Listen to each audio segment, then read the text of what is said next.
Hello and welcome to the STCfit Learning Podcast. I'll be your host today. My name is Jason Galea and I'll be joined by Ben Scott. Thanks for joining us on our way to creating 1 million positive outcomes in personal training by 2030. The podcast is brought to you by STCfit Learning's Coaches Collective, a premium business mentoring service for PTs who want to attract the clients they want, earn a higher income, and have a long, sustainable fitness career. If you enjoy the episode, please like, share, and subscribe on YouTube and your favorite podcasting platform. A 5-star review goes a long way to helping us reach more people just like you. Hope you enjoyed the episode.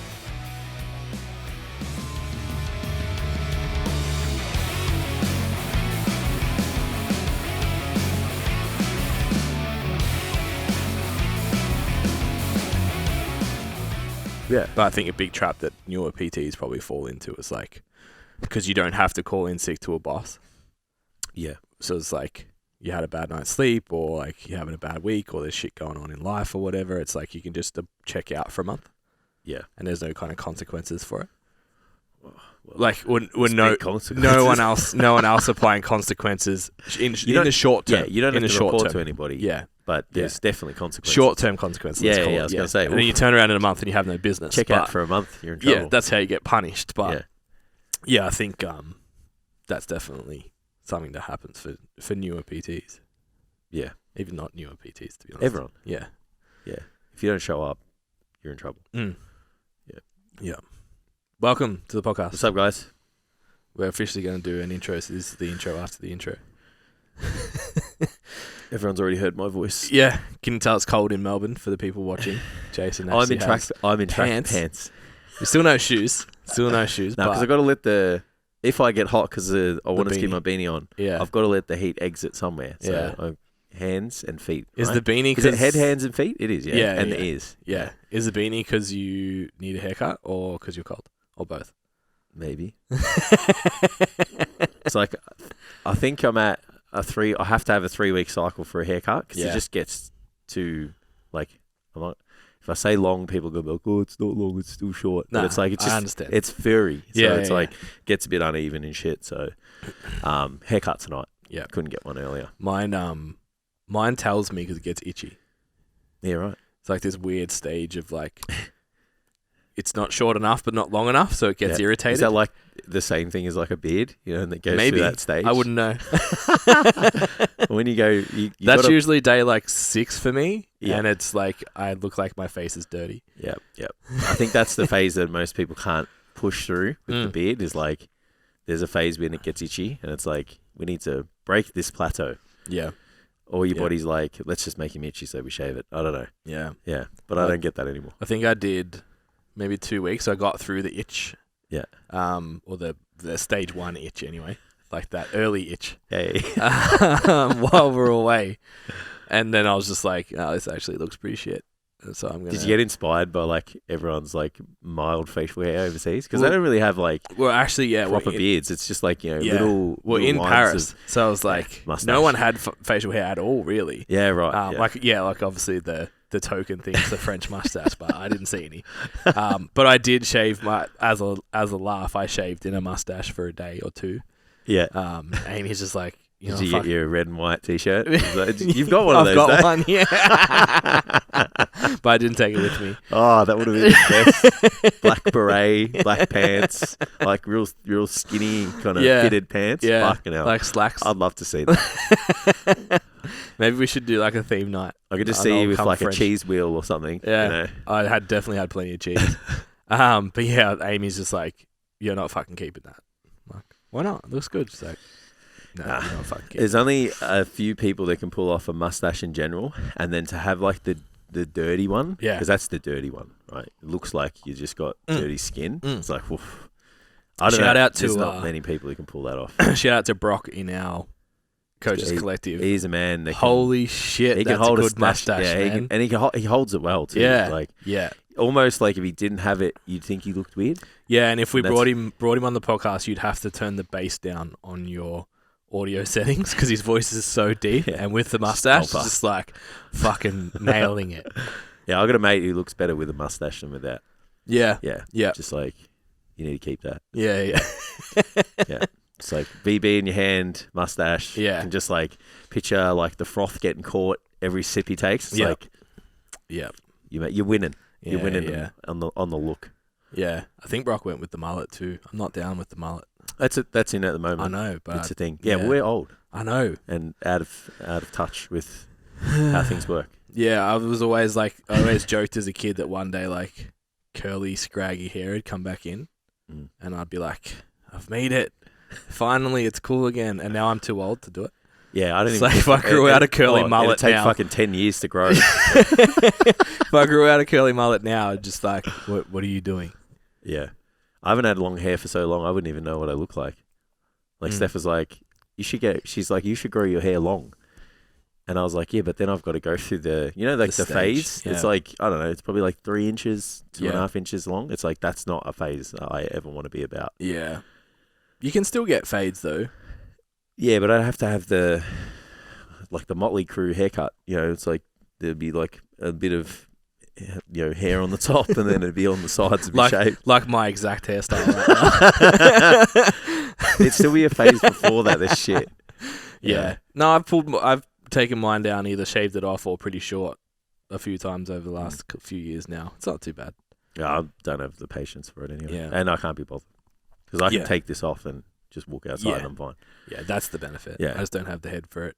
Oh, yeah, you've got to be blessed. Yeah, there's going to be a time, shout out to Mosh, it's preventing that time right now. But there's going to be a time when it's going to happen. Yeah, yeah. Because I'm screwed both ways, like on my dad's side. Well, looking over there, you're in trouble. On my dad's side, it comes from the crown forwards. And then on my mum's side, it comes from the front back. So it's just like, just fucking, I've got no... Yeah, yeah. My old man's still got hair. He's like, how old would he be? He's born in 1960. Yeah. So, old. Yeah. Yeah. 40, 65. Yeah. I said old, Michael. Yeah. Yeah. He's 62. older than you. 62, right? Something like that. Yeah. So he's spring chicken. But he's still got hair. So I feel like silver fox life. Yeah, I feel like I'm holding on. Yeah, it's like it can go great. It already is, but it's like the beard's starting to pepper or salt a little bit. Mate, it's been salting for a while. Will you ever dye it? Do it all the time.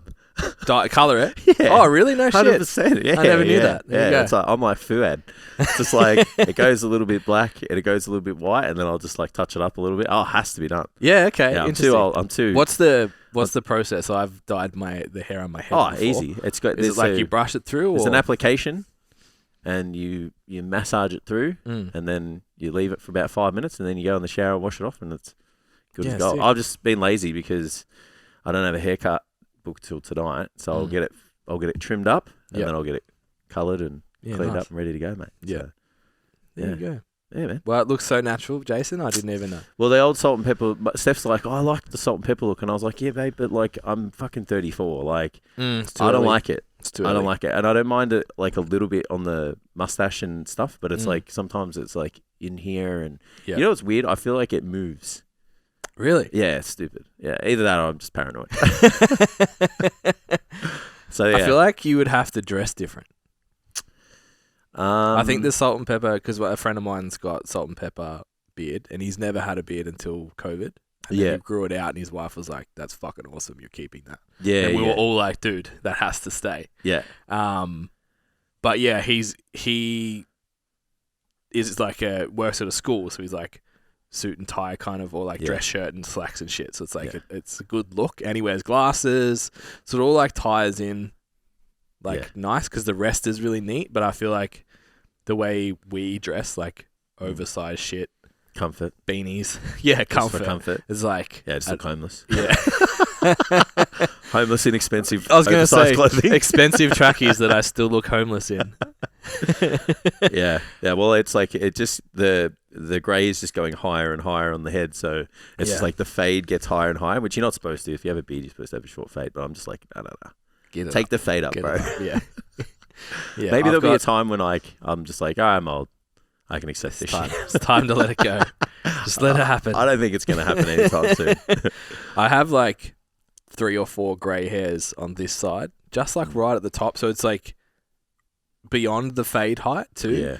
And it's like just enough that every morning in the mirror, it's just like, yeah, motherfucker. Yeah. It's like, I'm coming for you. Yeah. So one day it's going to happen. Yep. I was weird. I think about 26 when I got back from Europe the first time. It was grey. Just started, saw one. That was it. Maybe that was when I got a mortgage. I think it was. So there you go. When you started working with me full time as well. It's actually really both true. of those things coincide. Yeah. Don't start a business to get a mortgage, everyone. It's not worth it. If you want the fountain of youth, it's to avoid all responsibilities and actually be okay with it.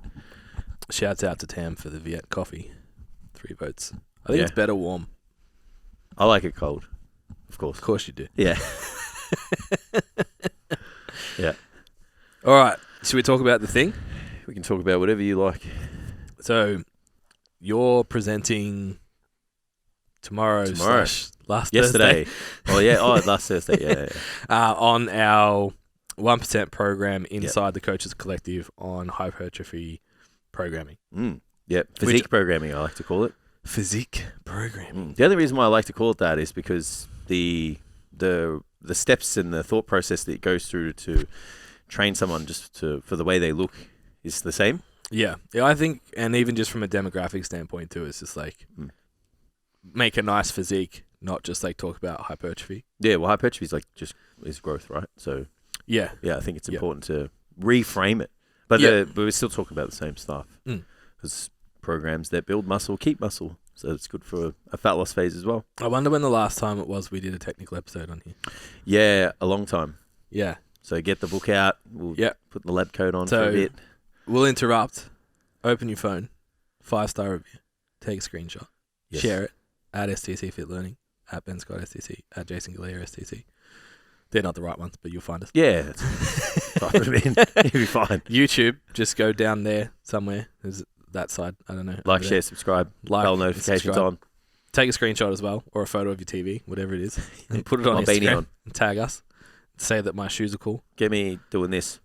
Screenshot. Like, share, subscribe.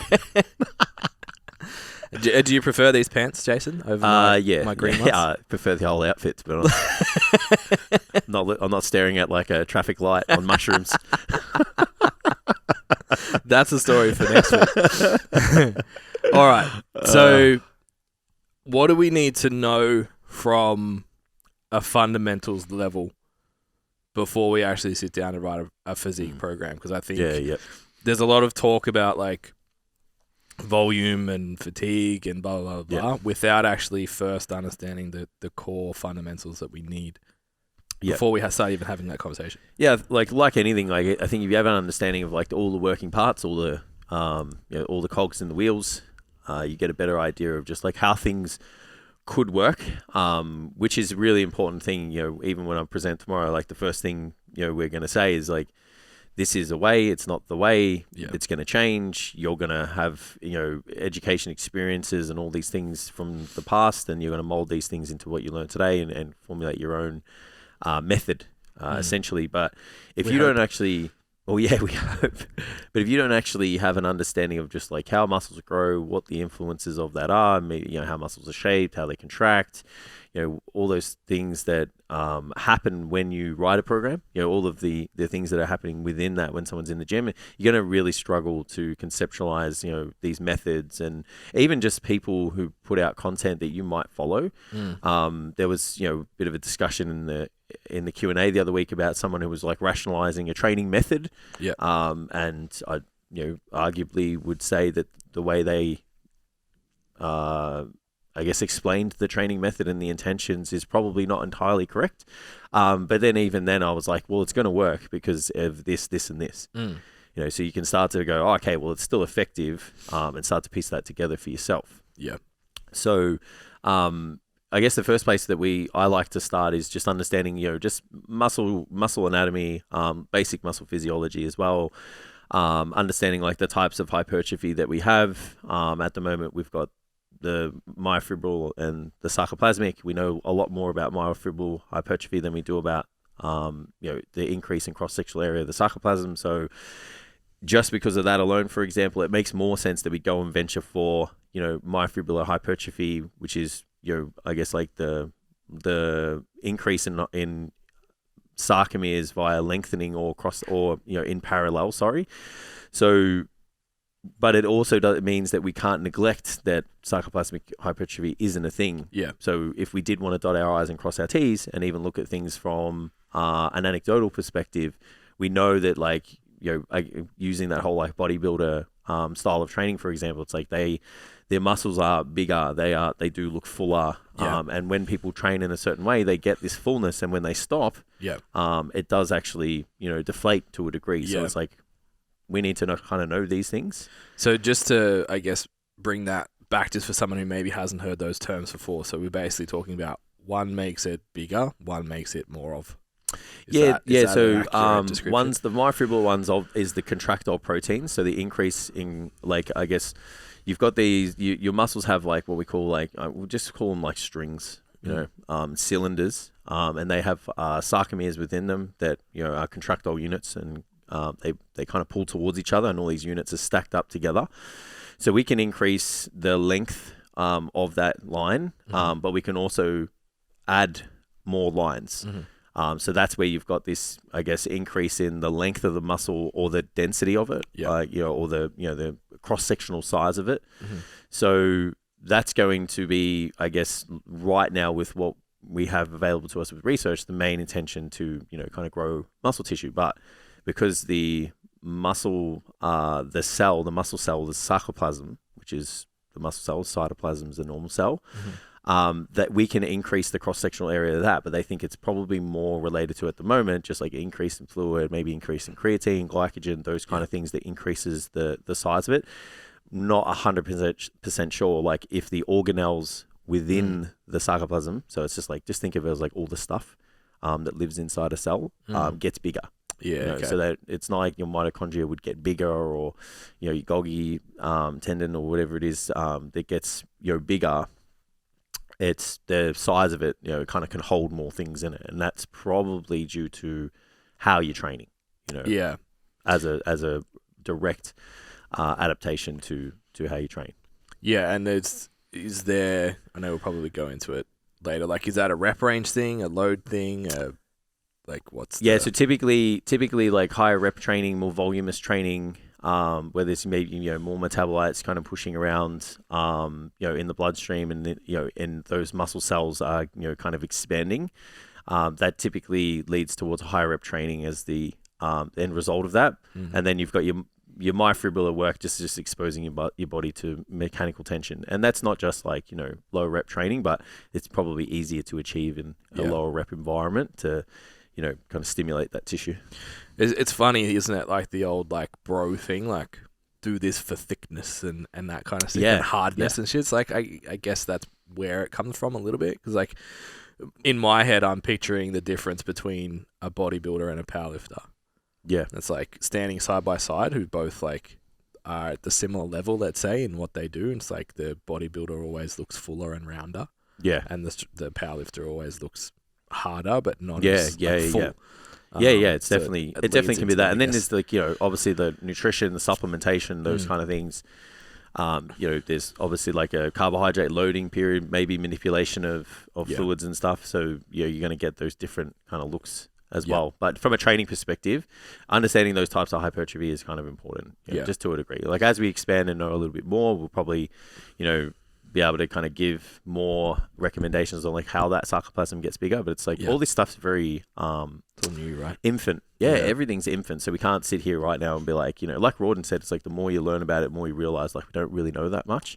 But we've got some really good parameters right now to go off and go, cool. Well, if we think this way, and just cutting this story all short, it's like if it's progressive, if you manage fatigue, if you create the right environment nutritionally, like you win. You probably grow, Yeah, and then I think from a coaching perspective, it's finding the right approach that works for the individual too. Yeah, 100%. Yeah, what style of training gets the best progress for that person. For the person. Yeah. It's super important.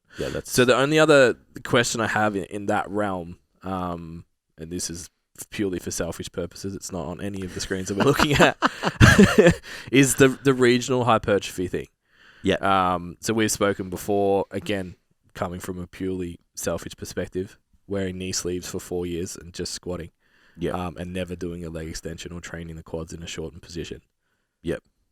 I would suggest that regional hypertrophy is a thing, because I have no lower quad, having done that for an extended period of time, but maybe I had no lower quad anyway, moving forward. So is this regional hypertrophy thing a thing? Can I bring up like the bottom part of my quad and the top part of my chest and all that kind of stuff.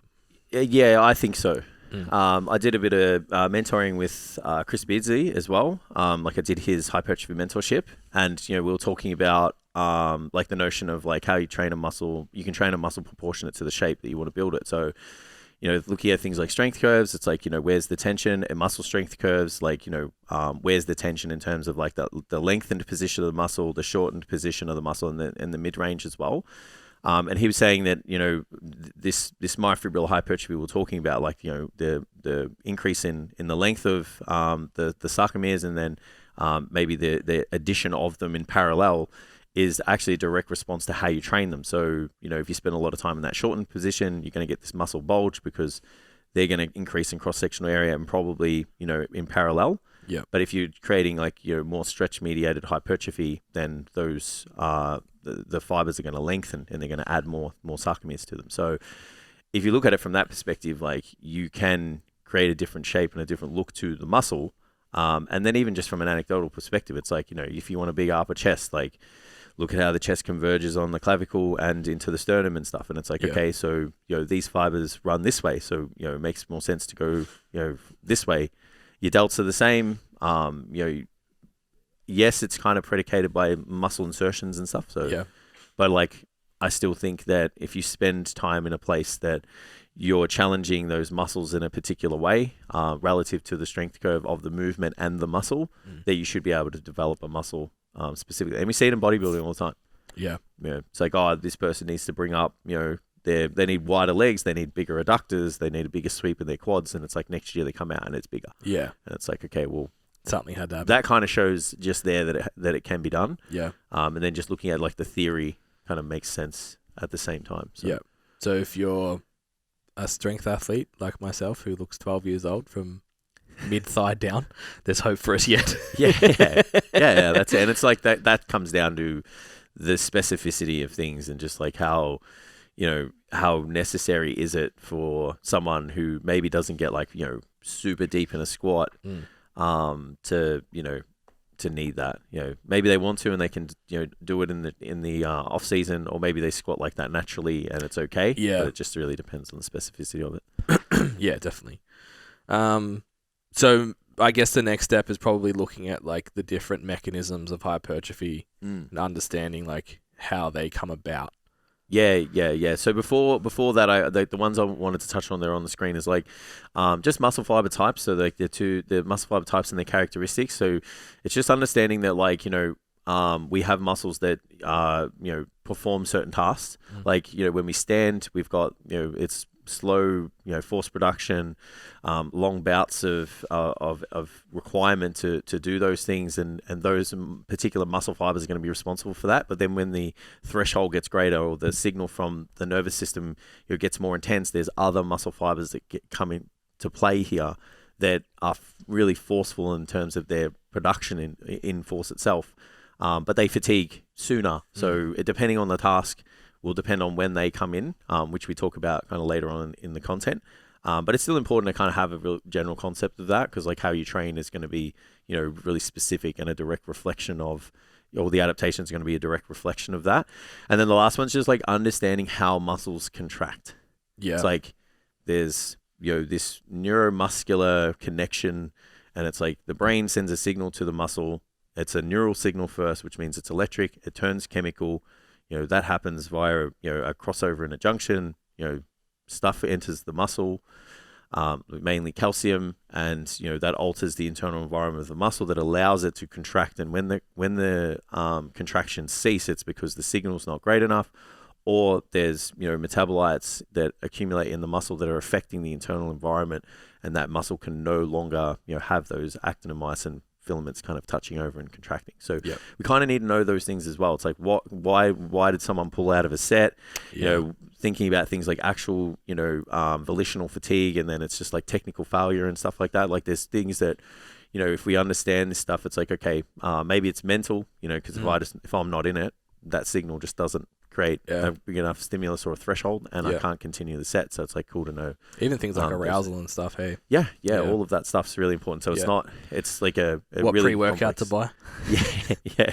All I heard through all of that was just like calcium's really important. So I feel like 21-year-old me is like, I'm off to buy calcium. Oh yeah, tabs. I don't think it's like if I take more calcium, it's gonna work. It'd be better. Yeah. More is always better, right? Yeah. So then, thinking about those mechanisms of hypertrophy, like you spoke about, like the ones that we have at the moment that seem to be, I guess, in play is you've got mechanical tension, muscle damage, and metabolic stress. Now, with these major drivers, like these are the ones that they get spoken about in the literature a lot, and it's because we're really trying to find out, like, if we go into the gym and we do something, like how does muscle growth happen? Now, think of it like like in the movies when there's like a bad guy and like they all line up, and the person has to pick out like who did it. So think of metabolic stress, muscle damage, and mechanical tension as those guys. So they're always up there. They got their board, they've got their number. And we're trying to work out like, hey, who created the muscle damage? And you're trying to pick out, it's that guy, it's that guy, it's that guy. So they've kind of like narrowed it down to these three things. Now, what they've seemed to have done as well is started to isolate them and be like, okay, can these things achieve hypertrophy on their own? And what it looks like at the moment is the main perpetrator is your mechanical tension. Yep. So mechanical tension is your muscles being put under a degree of resistance so that they have to produce force to, kind of resist the load and move it. Now, when that happens, there's like, I guess like little sensors on the muscles, and they can detect, tension, and they can actually detect the muscle fiber changing shape. Yep. So what that does, providing that the level of recruitment is high enough, so that's getting all hands on deck and challenging those muscles to the point where, like, we're getting to a point where they could be fatigued. That then kicks off a cascade of muscle building processes. Mm-hmm. Now, metabolic stress happens when we have a buildup of metabolites in the muscle. Calcium, hydrogen ions, lactate, those kind of things. And that generally happens from bouts of exercise or bouts of contractions that happen for long periods of time. Now, they're the ones that make me spew. Yeah. And as we spoke about before, they were saying, we're saying like, could be more, leaning towards like the reasons why that sarcoplasm gets bigger. Yeah. Or it could be an influencer with, the right supplementation, with the right dietary responses to make that sarcoplasm bigger. But when they actually looked at it, they're like, okay, well, let's try and like, remove mechanical tension from play here and just create a little bit of metabolic stress and see if a muscle grows. And right now that hasn't happened. Right. So it seems to be like, we still need tension. You still need to hold resistance, hold weights, machines, whatever, to create, the muscle growth that happens. So it's like, is mechanical tension, is metabolic stress just a byproduct of us, exposing our muscles to mechanical tension for longer? Possibly. So, and then we got muscle damage, which, we've been exposed to in very frequent periods across our personal training career, where it's like, when we go into the gym, we create muscle damage. A lot of people think it's mechanical, so it's like when you go in the gym, you create these, tears and myotrauma in the body, and that comes from the muscles lengthening against tension or whatever. From what I've been told, and this was when we spoke about when I did that mentorship with Chris Beardsley, is like it actually seems to be a chemical response, because they measured muscle damage post-session, like immediately post-workout. There's no muscle damage at all, and then they checked again about an hour or two later, I think he said, and there was muscle damage. So that makes you think that that's fascinating. It's a chemical process, chemical mediated process. Which is like, I think he said something like, calcium's trapped in the muscle that can't kind of get out, and or maybe some hydrogen ions as well, and that starts to just like, I guess eat away at the layer of the muscle, and that's what creates this myotrauma. Now, even regardless of that, what we looked at, or what they looked at in research, was like, when we do training, we have an increase in post-exercise muscle protein synthesis. So it's like this elevation of muscle protein synthesis post-training, and it peaks and then it tapers off. So they kind of were like, okay, well, that's because there's muscle damage happening. So if we get a really big elevation in, post-workout muscle protein synthesis, then, more muscle damage means more muscle. Yeah. So we can create more muscle damage and we'll get even more growth. But what it seems to happen is like it's trying to, I guess, deal with the muscle damage that's happened at an acute perspective, which is to deal with it immediately. And then we want to actually make sure that we're not creating too much muscle damage, because we've got to consider our net protein turnover, which is the synthesis rate versus the breakdown. Yeah. And it's like, if we create too much muscle damage and the net protein rate is underneath that, it's like we're actually going to break tissue down. Yeah. So then it kind of like, again, we're like, okay, the researchers were like, well, let's create an environment where there's muscle damage, but there's no mechanical tension. And again, they still couldn't find, hypertrophy to happen in absence of mechanical tension. Yeah. So it looks like at the moment, it's like muscle damage just happens as a byproduct, again, of muscular contractions, like we spoke about. And we really, as a major driver, want to be driving that mechanical tension. But that mechanical tension is quite broad. Like, a lot of people think it's just lifting heavy. Yeah. But it's not lifting heavy. It's, you can just do it easier when you lift heavier loads. Yeah. So that's kind of where we're at with the mechanisms at the moment. It's like, so is that like, when we say mechanical tension, what's the difference between creating mechanical tension and like training close enough to volitional failure? So is that basically the mechanical same thing? tension? Mechanical tension is the tension the muscle fibers are being exposed to.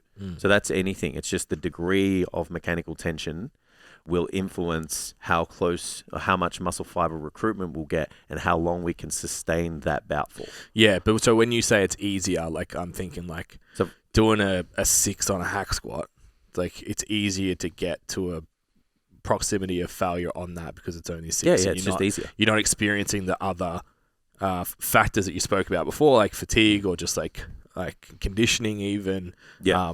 The mental fortitude to go through like the pump, the burn kind of thing, versus doing like a set of 15 on a leg extension that starts to burn at rep 8 and you're like, I'm just going to stop at 12.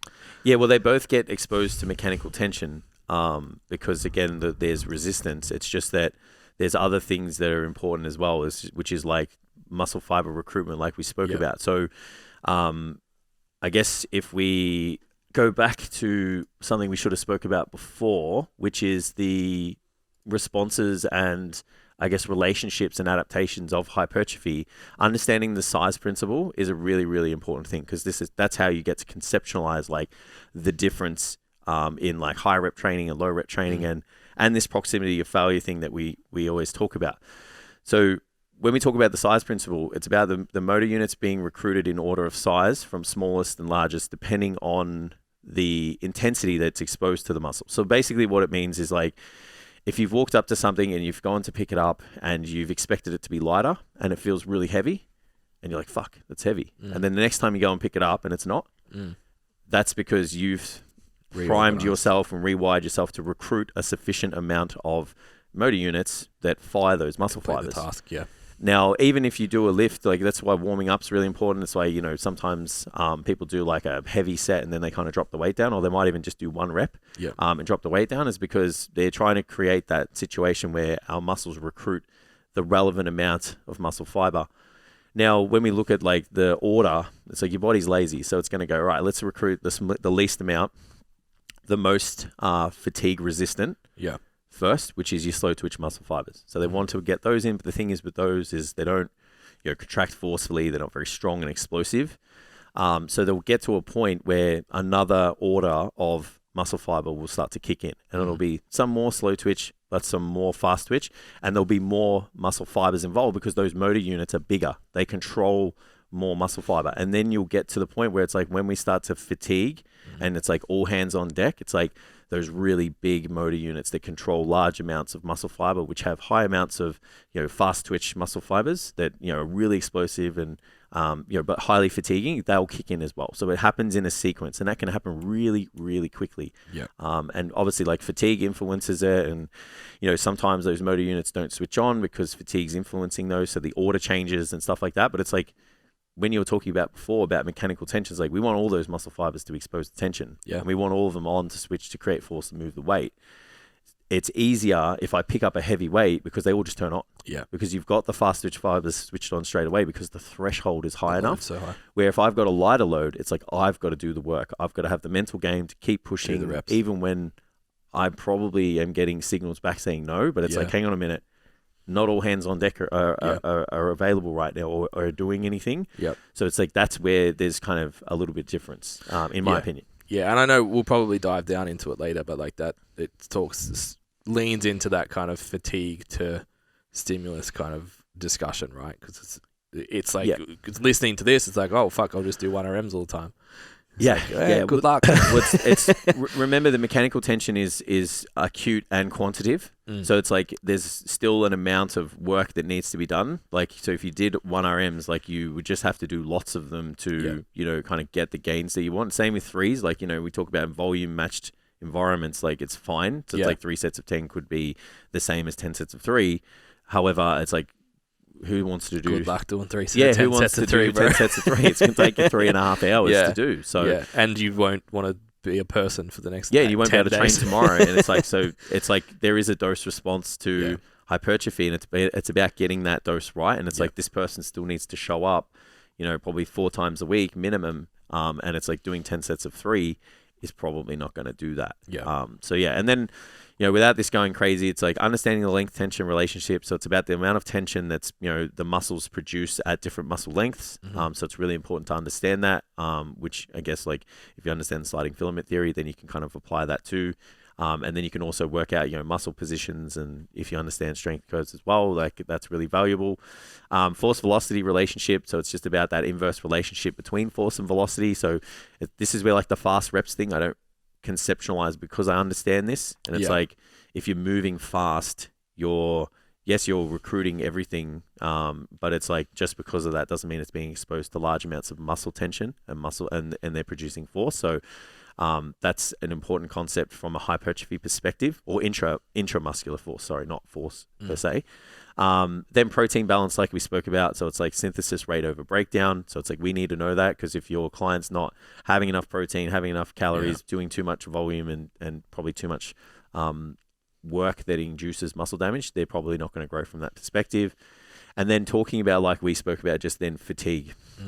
And it's how fatigue influences things in a positive way and a negative way, because you've got like central nervous system fatigue, which is basically just like, body saying, no, we're not doing this. And, that's essentially fatigue that makes us perform worse than we could.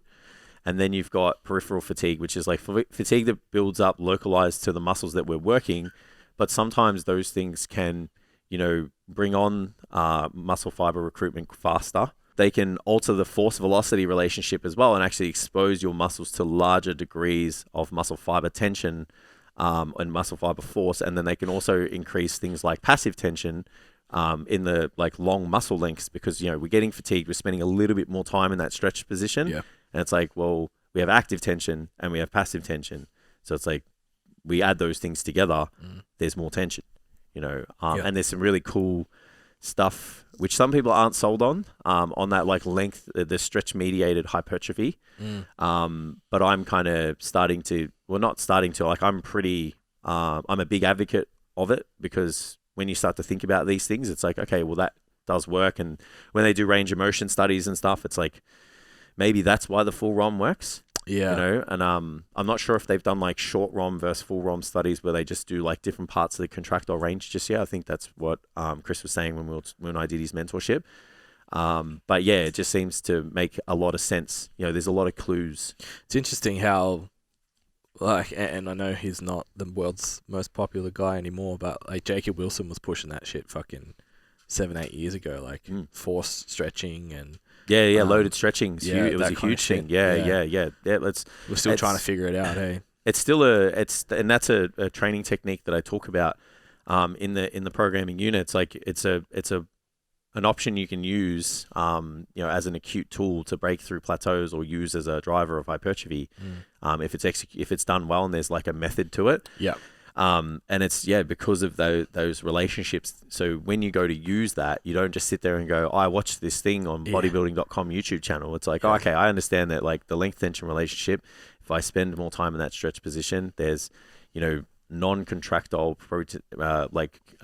proteins or tissues at play that create more tension, passive tension like titin, which is elastic. And it's like that in conjunction with the active tension to contract the muscle increases the total amount of tension. Yeah. And then, there's other things that are at play as well, which is why that works. Yeah. Does it drive heaps of fatigue though? It can, because calcium ions enter the muscle because there's stretch mediated channels that the calcium ions would kind of enter the muscle as well. It's like it kind of seemed like it was being overdone by under supplemented individuals for a period of time there. It's the same with the discussion that we had in the Q&A about the sarcoplasmic stimulating training. It's like, do a set, take a break, reduce the weight, I think it was, and then do more to fatigue or whatever it is. It's just like, it sounded like it was like a rest pause kind of method, cluster set kind of thing. And it's the same concept. It's like, it's going to work because it's a volumizing, technique to your training. So you're actually doing more work. So you're progressively increasing the stimulus. Yep. But it's going to be fucking super fatiguing. So how you use it, when you use it, and for how long you use it for are going to be the most important things. Because that's usually with training techniques how most of those things work. It's the beauty is in how long. Yeah, so I think that the beauty in all of this stuff is like being able to, once you understand this stuff, you're able to simplify it quite well. Oh, yeah. And I think really what we've just discussed is how do we create an environment where we're stimulating a hypertrophy response without overshooting the, let's just call it recovery, both in a protein synthesis standpoint and a fatigue standpoint. So you can actually make a net gain over a week. And how do I put a program together that maximizes the amount of stimulus that I can recover from? And then that's many ways to do that. That's where the discussion of like doing 10x3, it's like, it might not be it. It's funny now. It's tough. I've got a new running day in my program on the curved treadmill. I've got to do, it works out to be 2,400 meter sprints. So you can imagine the first day after that, my legs were fucked, like sorer than like a leg day. And I made this joke to myself of like, this is like the ultimate bro challenge. It's just like, well, if DOMS is the precursor for building muscle, but cardio kills your gains, how do you explain this right now? Yeah. Like, my legs are sore from cardio. Yeah, muscle damage and DOMS is like so complicated. I think when I did Chris's mentorship again, he said at the time, he goes, I think we're up to like 9 ways that DOMS occurs. Yeah. And he's like, it could, I think he said like some other people that he knew said that there could be up to 11. Yeah, fuck. So it's like, to go and say it just happens because of this, it's like, it's going to, again, it like shows our degree of understanding of these things right now. Yeah. Still really premature. Yeah. Sweet. So if we dive into, is there anything else you want to cover off, I guess, in terms of like what you need to know? I think other than that, it's like the individual stuff that you understand. And it's like, you'll know, when you get a high responder, you'll know straight away, like we spoke about. It's like, everything just goes bigger, stronger, quicker. Yeah. Fuck those guys. Yeah, and it's and like girls. Obviously how old they are, their training age, differences in terms of like rate of progress and load lifted and muscle size gained between biological males and biological females, Ben. So that'll change as well. So those are the things that, essentially we can't control. The other things we can understand before we start to control those variables in programming.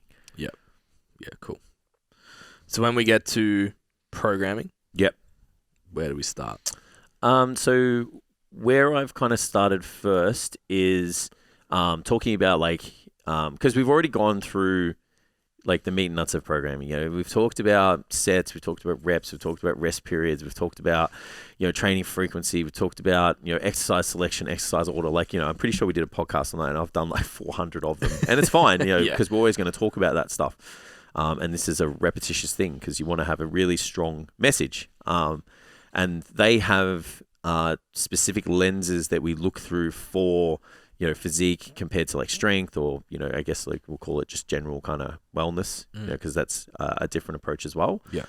But on top of that, we now need to think about the nuances, the finer detail. So it's like, okay, well, where I've started is like, how do I know how much work I need to do compared to how much work you need to do. Considering volume is a really, really important thing. Now, like I said earlier, there's a dose-response relationship to muscle size. Hey guys, hope you are enjoying this week's episode. If you are, please remember to like, share, and subscribe. Don't forget to head to the website where we have all our free resources, gifts, products, services, and merch for you guys to enjoy. All right, let's head back to the episode.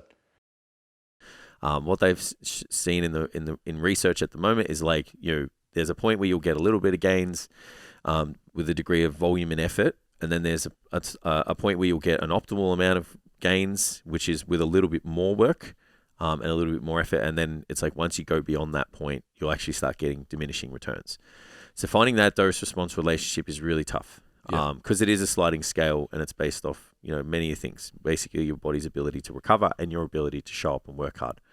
So using Mike's and RP's method of understanding of volume, the dose-response relationship with volume, it's like having an understanding of that maintenance volume, that minimum effective dose, the maximal effective dose, and then the maximal recoverable dose as well. Yeah. So it's understanding those things first. And then the rest of the stuff, honestly, is just understanding the influences of, training volume, which we've talked about. It's like movement types, how close to failure someone trains, how heavy they train, their effort and their proficiency to work hard, their physical traits and lifestyle characteristics, which all influence the recovery demand. Now, that's really boring, obviously, because it doesn't tell me, hey, Jace, how many sets to build my quads? And the goal of it is obviously not to. But what we want to do is obviously give people a bit of an understanding of what could a minimum effective dose look like for somebody. Now, really generally, anecdotally, looking at everything, it's like hard sets which are taken to a sufficient proximity of failure, you're probably going to be able to get away with maybe 4 sets, hard sets a week to maintain a muscle. Yep. That can go anywhere up to maybe 8 to 10. Yeah. I think it depends on whether it's a strong muscle group, how proficient you are at doing those exercises. We talk about my muscle connection as a user. I think that leans into the skill that you have of the exercise. And then it's like we said before, and like the research suggests, more volume's better than less volume up to a certain point. Yeah. So if we wanted to, grow a muscle, and in like a minimum effective dose, maybe around 6 to 10 sets. Yep. And then maybe a maximum dose could be anywhere from like 10 to 15, maybe more, and a maximum recoverable dose they don't even know. Yeah. Because they've done studies on triceps where they've done like 30 to 40 sets, and the triceps have gotten bigger. And then they've done stuff where it's like they've done 20 sets, 15 sets. So it's just like we don't really know. Couldn't think of anything worse than 30 sets of triceps in a week. Yeah, I feel like my elbows are killing me. Yeah. But what I really wanted to kind of lay out is just like you don't really know. Like, everyone wants to know, like, how many sets am I doing? And, this isn't enough and all that. But it's really predicated on, like, the loadings you lift and how much fatigue is being presented from those. And realistically, like, if you start with a lower amount, like I kind of put in the graphic there, which no one can see, is if you start low, you're still getting a response. And if you're ticking all the boxes, you can add more. And keep it progressive, and because you're managing all those things that are important. It's like, am I progressing in intensity? Am I progressing in volume? If I'm not progressing in intensity or volume load, maybe I can progress in volume. Yeah. And then it's like, all right, I can't add any more reps and I can't add any more load. Maybe I could start to add another set or something like that, and the volume load starts to become the driver, the major driver. Adding the sets becomes the major driver of adding more volume load. Yeah. So you know those things because you're looking at that data and information, so you can make really good decisions. And I know that people want definitive answers, but I'm not going to give them to you, unfortunately. But what I'm going to do is be able to give you guys a framework, which is how to manipulate training volume. And I took some of this and I was inspired by the 3DMJ guys. So again, like we're standing on the shoulders of giants here, guys, and we always are.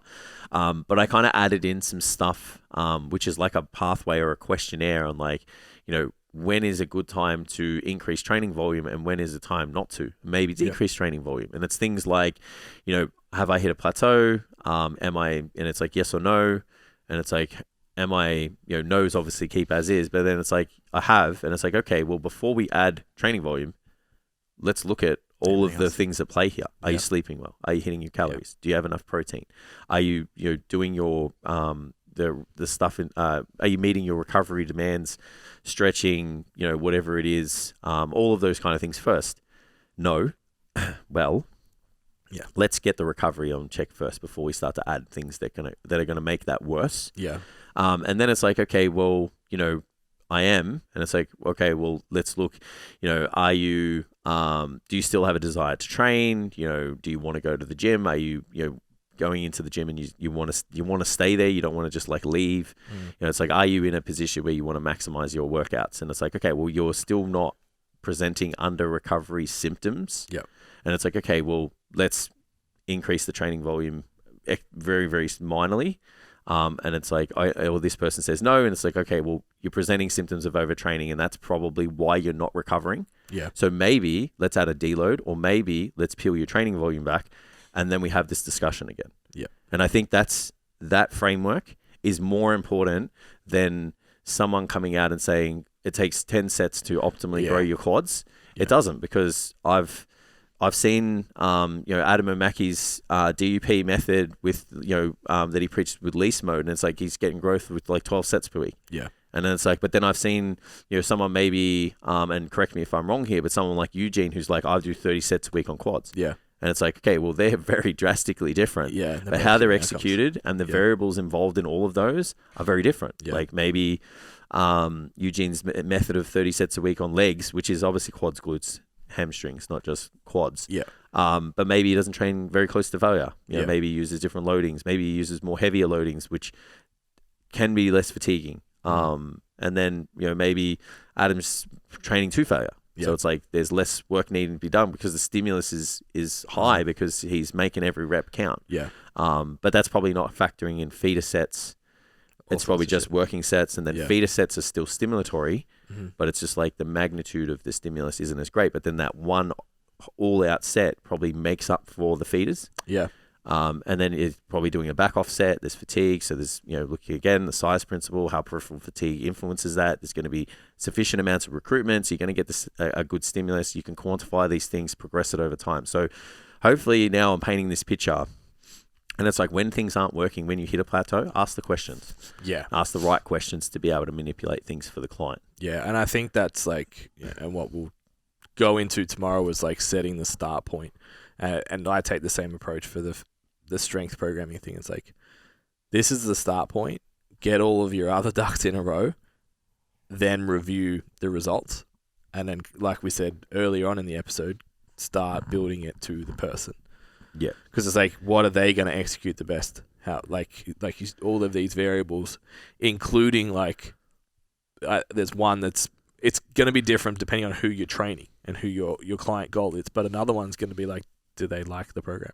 Oh, like if someone's asking for more glutes and you're like, you're doing enough, maybe adding in some glute work that is really low fatigue and doesn't really like drive that much like recovery demand. Yeah, maybe that's worthwhile because they're going to fucking show up and do the rest of the program better. Enjoyment is really important, and variety adds that enjoyment element, and we need to make sure we consider that. Like, you can know all this stuff and be this like super nerd, super hypertrophy nerd.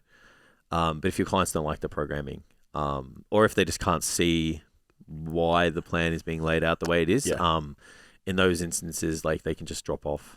It's getting trying to meet them in the middle. It's getting that balance right. Yeah, meeting them in the middle. Like all the stuff you explained as coaches, it's often, like you said, like getting pushed back that it's not enough. I need more volume or whatever. It's like being able to communicate like all these things aren't right first, so let's do that. Yeah. When you do that, and you guys will experience it with nutrition, with training, with everything, where it's like, oh, I need to go into a deficit, and then it's like, they're not hitting their calories, and it's like, oh, I need to drop my calories more. It's like, well, you haven't hit these ones, so that's not the solution to that problem. It's the same with this. It's like, oh, I need more volume. I'm not growing fast enough or whatever. It's like, well, maybe you need more recovery, not more volume. So let's look at all the factors that influence that before we actually start changing or chasing the program. Yeah, and then after that, which we talk about in the content, is there's different considerations to train people depending on where they are in their training age. Yeah. So how we approach those things, the things to consider and stuff does change. So and that alters the volume distribution. So again, it's like the message I really wanted to get across in this unit, because I've been in the past saying, oh, just do this, do that, is that there is no number. Yeah. Like we can't tell you. Yeah. You know, like, yeah, more is probably better than less compared to what you were doing. But even then, there's so many variables that change that it's really hard to quantify and give you just like a set of numbers in a table and go, yeah, cool, this is it. So then after the amount of work that we've decided, based on finding out their recovery demand or their recoverability as well, we now need to think about how we distribute that volume across the week. So the best thing, I think, well, the thing that leans into the decision-making process of that is understanding like the cycle that comes from stimulating a muscle, having a mTOR elevated, the period of time which that kind of tapers off, which is about 48 to 72 hours. And it's like the muscle's probably ready to go again, you know, kind of after that. But if you did like a high-frequency approach, it would be volume dependent too. So it's like you're not destroying yourself every day. So there's a little bit of that to take into consideration. And from the discussions that I had with Chris as well, is we were playing around with that idea that if you train a region of a muscle, that region could be more fatigued than the other region. And then you could go and potentially train that other region later in the week. Just when we were talking about like how fatigue influences, you know, the motor units that control the muscle fibers. So he was saying like, you know, they could be fatigued in this region, but it doesn't mean that these ones won't respond the way they should. And I played around with that stuff as well. And I think, you know, again, just if it's progressive, if there's enough calories, enough protein, you know, it's going to work. And it did. And, you know, so yeah, there's that consideration as well. Just like how you're going to distribute it across the week. You know, within that, like your macros, it's like how much work are you going to do on your quads? How much work are you going to do on your triceps? How much work are you going to do on your back? Sometimes more is better to grow a muscle. Sometimes it might be less so that the person can acquire the skill because they're less fatigued so they can perform the task well. So you've got to have these profilings of your clients and go, right, well, is this person a beginner? Yes. So maybe smashing the shit out of their back is not going to really teach them how to do it. Because if they're fatigued, they'll do it shit. But it's like, is this person a little bit more trained? Yes, maybe doing a little bit more volume might be the trick to bringing up that muscle group. Yeah, and I think frequency ties into that too. Like someone who's good at training a body part. I know for myself, like back, for example, like I'm pretty good at those movements and it's a strength. So it's like I probably want to train that a couple of times a week, not just once, because after 2 exercises, like I've done what I needed to do probably for that session. I don't want to go on to the rest.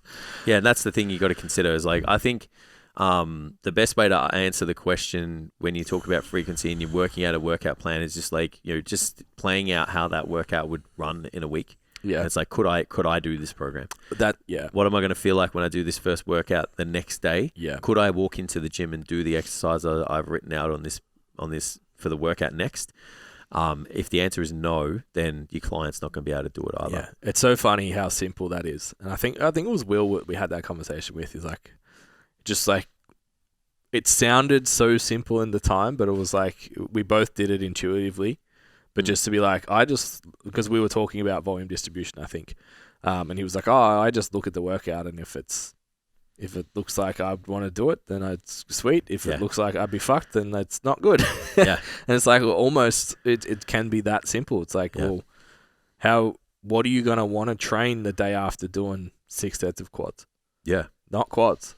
No. Like no way. So, and then you think about, again, it's like, well, what about arms? Like, oh, well, I could probably train if you've got healthy elbows, I could probably train triceps 3, even 4 times a week because they feel all right. Same with biceps. Like, okay. And now I could, once I'm past the first week of training calves, I could probably train them almost every day. Like, you start to naturally start to think about, okay, this is a frequency that makes sense. Yeah. Just from what the body's responding to anyway. Yeah. And like I said before, how you train it too. So that's where it's like, sometimes if you get the loadings right and they're not too heavy and it's not too light, you can actually do more and not equate large amounts of fatigue. So you're not beating up your joints like maybe threes do, but you're not creating large amounts of fatiguing elements that higher rep training does as well. So maybe sitting somewhere between, say, 6 to 8, you might be able to accrue a bit more frequency with that because it's not as fatiguing as other rep ranges and that fall outside of it. Yeah. Which is going to affect the dose as well.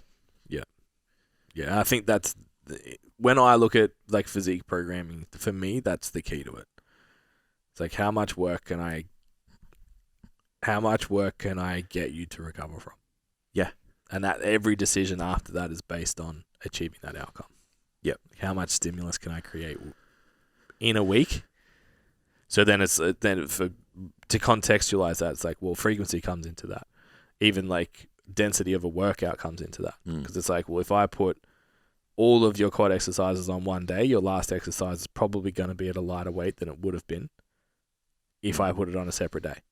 So if I separate those and put them at either ends of the week, your net stimulus is going to be greater. So sweet, that makes sense to start. Like that, in my mind, I'm like, well, the 5-day split probably doesn't make much sense then. So I can start to shift that, and that's how the first, I guess, lens I look at when I'm writing a physique program is that. Yeah. Yeah, and that's as long as the steps are the same for every person, and as long as you have steps, that's super important and it's super valuable. And that's what will serve you, and that's what we're hoping serves the guys that come through this workshop. Yeah. And then the steps might be different order, whatever, but it's like it's the same for every client. Yeah. And that's the goal. That's the goal. Because the variables you're manipulating are the same. Yeah, what we're playing with, we're all playing with the same things. Yeah. And just how it comes out on the spreadsheet is different. Yeah. But the outcome, their destination is the same. Yeah. And that's the beauty of training and coaching. And that's why the more I get into this stuff, the more I don't really try to force a method. It's like we all can get to the destination doing different stuff. Yeah. As long as the same variables are taken care of and the decision making of what you're looking at is the same. Yeah. Good on you. Yep.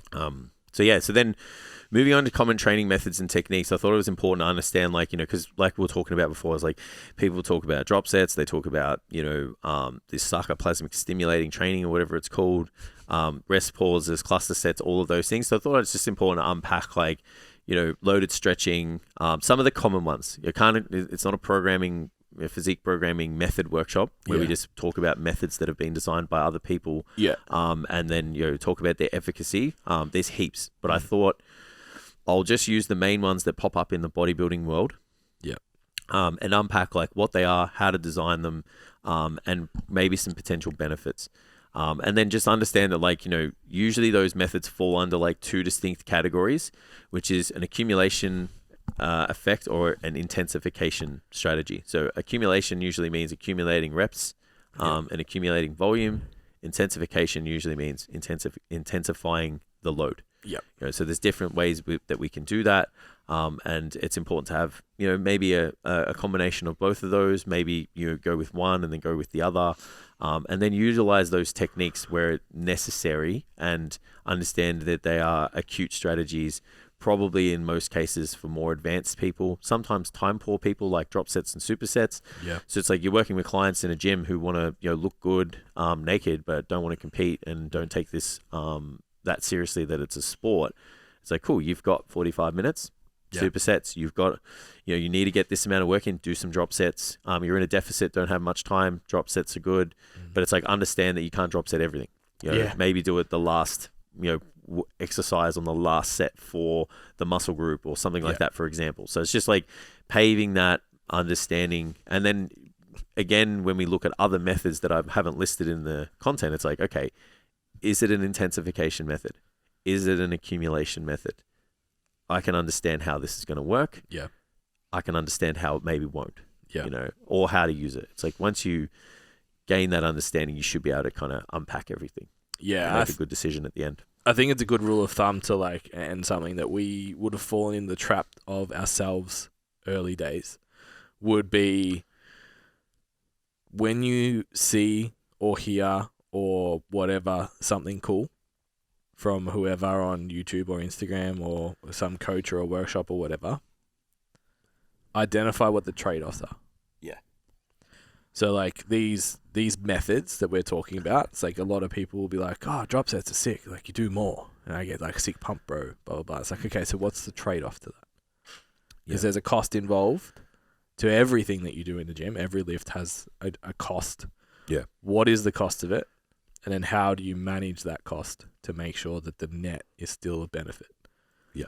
And if you can put everything that you do through that lens, rather than just being like, I heard the word calcium, so I'm going to go take 10 milligrams of calcium a day in my orange juice in the morning. Like, making sure you understand what the cost of each decision you make is as well. Yeah, yeah. And then just having a program maybe, like, because you can get really excited too, and it's like, I don't know how good a program would be with like drop sets and eccentrics, all of the things. accentuated eccentrics, loaded straight. It's like you're going to fucking destroy somebody. Which we've done. To be honest. Yeah, and didn't to ourselves. Yeah, and didn't get that much bigger. Yeah, as well, because we got a bit carried away. Then I wanted to talk about the fatigue and stimulus, or acute fatigue and stimulus management. So we talked about workout frequency and the training cycle of that recovery period of a muscle, which is usually the mTOR cycle. Then I wanted to talk about that stimulus versus fatigue ratio, because it's like the movements that we select directly can affect the system and fatigue it in specific ways, and we just need to understand the trade-offs that we're playing here when we select exercises and stuff. And generally, like we spoke about before, higher training volumes are better for physique training, muscle growth, than lower training volumes traditionally.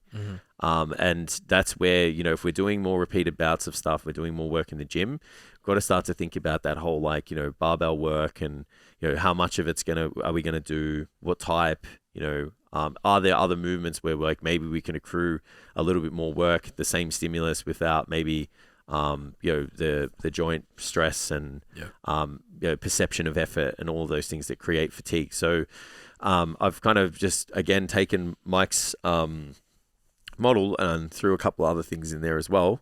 Again, standing on the shoulders of giants. The stimulus component, or the stimulating components of a movement, are target muscle tension, the target muscle pump, that mind muscle connection, how good you feel that movement, which is still important, and is that movement itself repetitious in nature? Like, are you going to be able to standardize that ROM and repeat it every time? Like, that's where something like, if you've got a client who's new to the gym and you give them back squats, it's like, how stimulating is that? Is that back squat when one rep's good, then the next rep's shallow, then the next rep's too deep, and there's a butt wink, or whatever it is. So considering those things, and then it's like, okay, well, looking at the fatiguing components of it, it's like joint stress, perception of effort. So if I go under a bar and go, this is fucking hard, well, guess what? It's probably not going to be that stimulating, because I'm not going to do it that well. Yeah. Then it's like the load lifted, so heavier loadings, maybe lighter loadings, like we spoke about, depending on the types of fatigue that's at play here.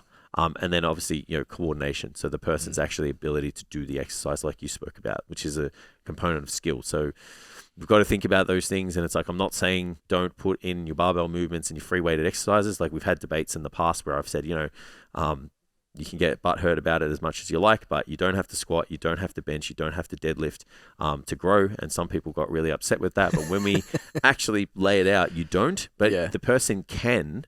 It's just, you've got to get the dose right. Like training in lockdown. Like, I only had a rack and a power bar and some barbell and a bench. Yeah. And it's like, I fucking destroyed myself for the first 6 weeks. Yeah. And then I was like, had to do nearly, probably 65% of the volume. Yeah. Because it was all free weighted exercises. Yeah. But it still grew and I still made progress. It's just the way I did it had to change, because that stimulus versus fatigue ratio was at play, and I couldn't get enough work in with most of those big heavy compounds, which everybody tells you you need to do to grow, which is bullshit in my opinion. I agree. Yeah. Like, I've done it done barbell movements primarily. Or bent rows give you a big back. Yeah. Didn't get a big back at all. Yeah. You know what I mean? Like, I just think that we lose the difference between muscle activation and target muscle tension. Yeah. And it's like that people think more is better because you're working your stabilizers, you're working this, you're working that. And it's like when you actually understand, like, sometimes the perception of effort is hard. There's lots of coordination involved in the movement. There's other muscles involved that are you're not targeting. Yeah. It's like, why don't you pick a movement where you can just like target the muscle? And I think make it work really hard. Particularly those big three are so heavily impacted by your morphology. Yeah. That it's unreliable. 100%. Because if someone, so like your squats, right? Like you could probably squat most weeks and be sweet. You choose not to. You hack squat instead. Yep. But mate, a hypertrophy program with back squats for me, no fucking chance, mate. It's it's a hinge. It's going to do more glute for me than it is anything else. Yeah. The actual loading on the spine is going to be incredibly fatiguing, so I can't show up and do it twice a week. Like, that's not optimal for me. Put me in a leg press and send me on my way to try and train my quads. Yeah. So, your efficiency inside that movement, and like for you to try and build your chest in a bench press, it's like you're training 3 inches of range of motion because your arms are so short and your chest is so big. It's like, well, it's so heavily impacted where it's like, well, a dumbbell press, I can take that through my full range of available range of motion regardless, or I can manipulate a machine that suits my positioning.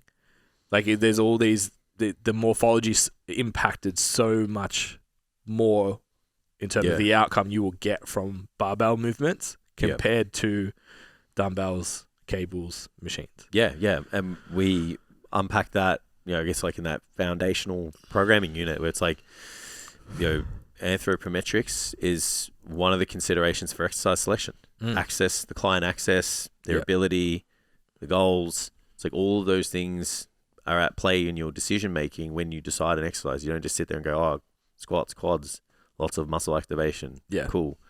So you need to have a think about, well, is that best for the client in terms of their leverages, their skill level? And if their skill level's not there, you don't have to avoid it. Like, do they want to get better at squatting? Is it important to them? Yes.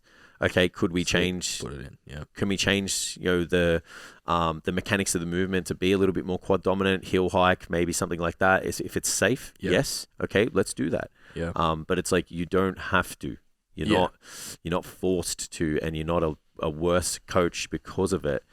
You're actually a better coach because you're doing sometimes the uncommon thing, which is to think and troubleshoot what's best for the person. Yeah. And like we talk about, solve problems. Yeah. Which is what we're supposed to do. Yeah. So we talked about acute stuff. Now we're going to talk long term. And this is what I was talking about before. Is like how you train a person differs depending on where they are in the training cycle of life or their training age. So we've got novice, intermediate, and advanced. So not going to unpack these individually because you'll have to come to the workshop for that. But it's like there's different considerations for exercise selection. There's different considerations for like what the main area of focus is. So it's like when they're new, maybe getting strong is important. Yeah. As they move on, strength becomes less of an issue. They are kind of hitting their strength potential.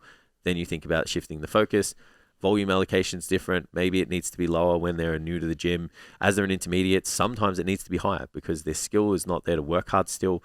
So they need to do more to get the same amount of stimulus where like, if I could step into the gym and there's people, way more advanced than me and they can just fucking bury themselves. And it's like, well, they can do less work because they bury themselves when they train. Yeah. So that's the difference in volume considerations that we can't give you a definitive answer for. Which does differ. And then we've got just the expected rate of progress too. So new trainees, they can do whatever. Yeah. So if you're a person that trains Gen Pop and you're getting all these great body composition changes, it's because you're a good coach, don't get me wrong, getting good results. But the stimulus is quite new. So they're going to just, be in the honeymoon period and get all the gains. And the rate of progress changes as the people, get on a training age, and we need to make sure we know those expectations and set those expectations and have that person understand that. Because you and I going into the gym and like, me putting on, maybe 5-10 kilos in a lift over 4 to 6 weeks, it's like, that's a big deal. Yeah.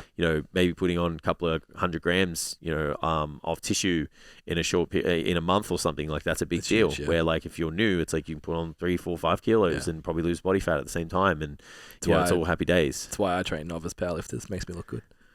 Yeah. Well, who knows? There's probably people that it's easy to PB when you haven't lifted before. Hey, there's probably people that maybe don't go outside of that box because they can't get to that next level. I'm not saying you. I'm just saying like there's probably people that do that. It's just like it's easy to just like do the fundamentals and that's fine. And they maybe just like working with those people, but or they don't want to challenge themselves to take that next step and work with people at a higher level.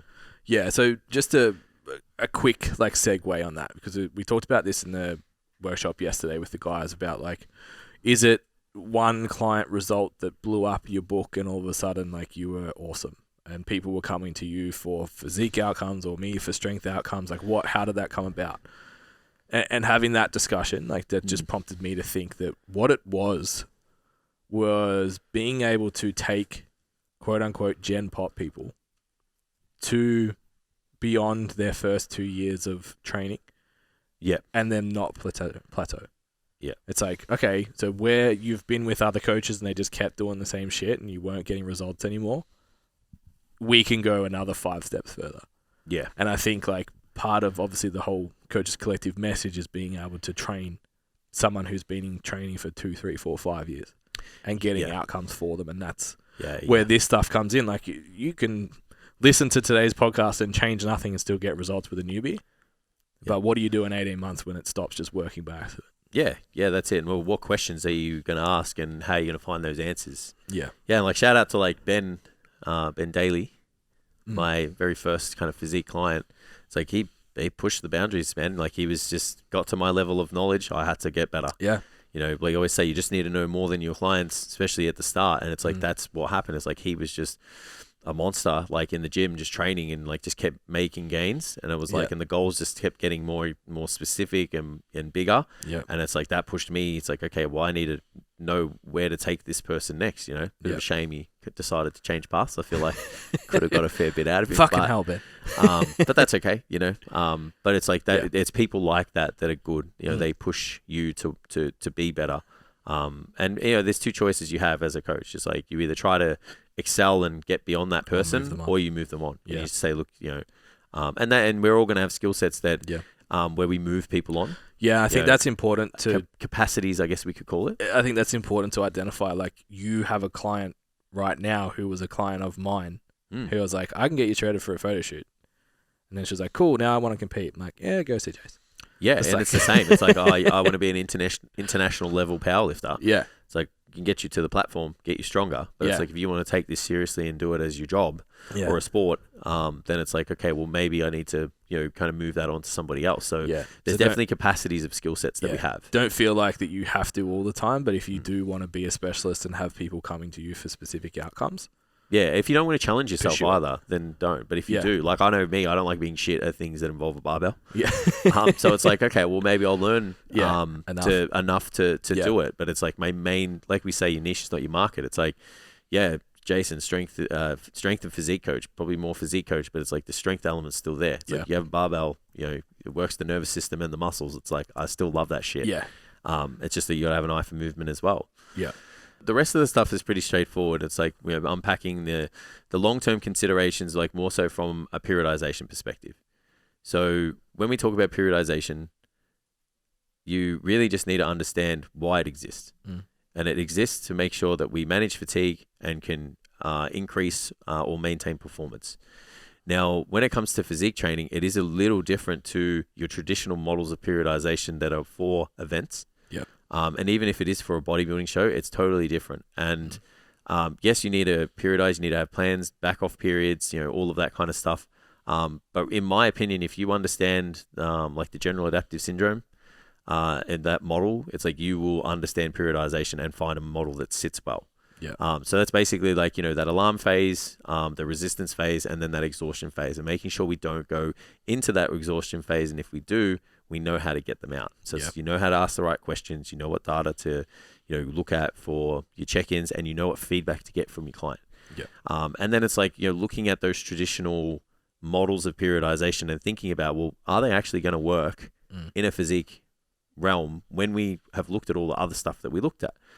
So for example, linear models probably not that effective. It's like taking the reps down and taking the weight up isn't really going to be that effective. It's like reducing the amount of work, the amount of volume. And as we spoke about before, higher volumes are typically better than lower volumes. So then you need to look at maybe other traditional methods where, like the reverse linear model, where it's like, okay, well, as the intensity goes down, the volume goes up.